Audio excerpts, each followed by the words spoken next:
कौन बनना चाहिए सीएम? तो एक लड़के ने बोला चिराग पासवान। मैं कहा क्यों? तो कहता क्योंकि वो बहुत हैंडसम है। तो कहता क्योंकि वो बहुत हैंडसम है। नमस्कार।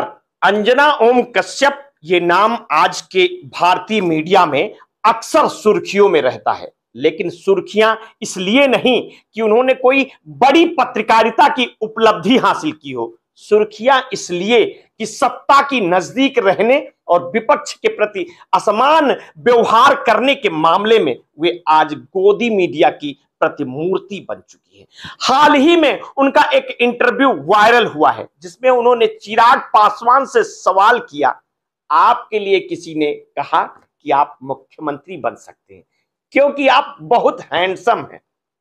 यह सवाल आप स्वयं विचार करिए। और यह सवाल सतही तौर पर हल्का लगता है, लेकिन इसके पीछे पत्रकारिता की मूल भूमिका, जनता के सामने सच्चाई लाने और सत्ता से सवाल पूछने को पूरी तरह से नकार दिया गया। यह केवल एक सवाल नहीं था, बल्कि सत्ता के प्रति स्पष्ट चाटुकारिता का प्रदर्शन था। विपक्षी नेताओं से सवाल पूछने पर उनका स्वर अक्सर गुस्से और व्यक्तित्व टिप्पणी में बदल जाता है, जबकि सत्ता के नेताओं के लिए वही सवाल सौम्य, मैत्रीपूर्ण और कभी कभी तो प्रशंसात्मक रूप में प्रस्तुत किया जाता है। और यह दोहरा मापदंड और सीधे दर्शकों के सामने लोकतंत्र की परिकल्पना पर सवाल खड़ा करता है। अंजना ओम कश्यप का यह व्यवहार कोई नई घटना नहीं है, यह एक बार बार दोहराया जाने वाला पैटर्न है। वे सत्ता के नेताओं के आयोजनों में अक्सर दिखाई देती हैं, लेकिन विपक्षी नेताओं के सार्वजनिक कार्यक्रमों में वो उनकी उपस्थिति दुर्लभ ही है। और यह एक स्पष्ट संकेत है कि पत्रकारिता की स्वतंत्रता और निष्पक्षता के नाम पर केवल दिखावा किया जा रहा है, और जबकि वास्तविक उद्देश्य सत्ता के साथ घनिष्ठ संबंध बनाना और उसे बढ़ावा देना है और स्वयं को लाभान्वित कराना है।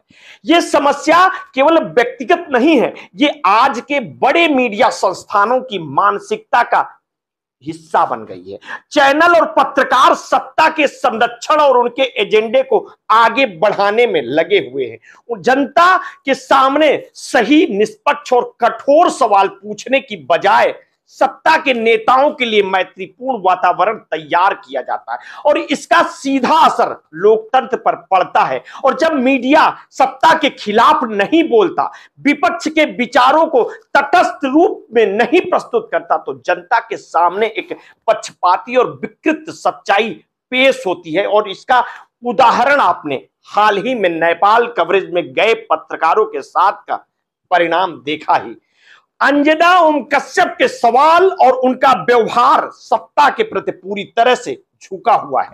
जनता इसे सीधा देख रही है। उनका संवाद विपक्षी नेताओं से तीखा और अनुचित लगता है, और जबकि सत्ता के नेताओं से वही संवाद हमेशा सौम्य और प्रशंसात्मक होता है। और ये असमानता और पेशेवर जिम्मेदारी की कमी जनता के मन में सवाल उठाती है कि क्या मीडिया लोकतंत्र का चौथा स्तंभ है या सत्ता के लिए प्रचार का मात्र साधन है।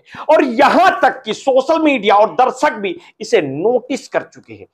अंजना ओम कश्यप और उनके जैसे पत्रकार केवल व्यक्तिगत स्तर पर नहीं, बल्कि पूरे मीडिया जगत के पैटर्न का प्रतीक है। इसे देखकर यह साफ होता है कि गोदी मीडिया का स्वरूप किस हद तक लोकतंत्र और पत्रकारिता की मूलभूत जिम्मेदारियों के खिलाफ जा चुका है। सत्ता के निकट रहकर पत्रकारिता का यह व्यवहार लोकतंत्र के लिए गंभीर खतरा है। जनता के निर्णय लेने का अधिकार तभी सुरक्षित रहता है जब मीडिया निष्पक्ष, स्वतंत्र और कठोर हो। गोदी मीडिया की यह सच्चाई अब किसी से छिपी नहीं है, जनता इसे देख रही है। सोशल मीडिया पर इसका विरोध हो रहा है। इस पूरी तस्वीर से यह स्पष्ट होता है कि मोदी मीडिया यानी गोदी मीडिया की मौसी कौन है।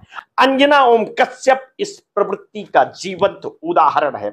और अगर लोकतंत्र और पत्रकारिता के अस्तित्व की रक्षा करनी है, तो इस असंतुलन को समझना और जनता को ये सच बताना बेहद जरूरी है। अंजना ओम कश्यप और उनके जैसे पत्रकार केवल सत्ता के एजेंडे के वाहक बन चुके हैं। उनकी पत्रकारिता अब जनता की सेवा नहीं करती, बल्कि सत्ता की सुरक्षा और प्रचार में लगी हुई है और खुद को लाभान्वित करती है। आप अंजना ओम कश्यप के बारे में क्या सोचते हैं, कारपोरेट मीडिया जगत के बारे में आपकी क्या धारणा है? अपनी प्रतिक्रिया हमें वीडियो के कमेंट बॉक्स में अवश्य दीजिएगा। आपने अगर अभी तक हमारे इस चैनल को सब्सक्राइब नहीं किया है तो तत्काल कर लीजिए, बेल आइकन दबाना बिल्कुल ना भूलिए। अपने स्वास्थ्य के प्रति सचेत रहिए, सजग रहिए, और हाँ, आपने कभी भी कोरोना वैक्सीन लगवाई है तो समय समय पर ब्लड प्रेशर की जांच अवश्य कराते रहिए। अपना ध्यान रखिए। बहुत बहुत धन्यवाद। साधुवाद।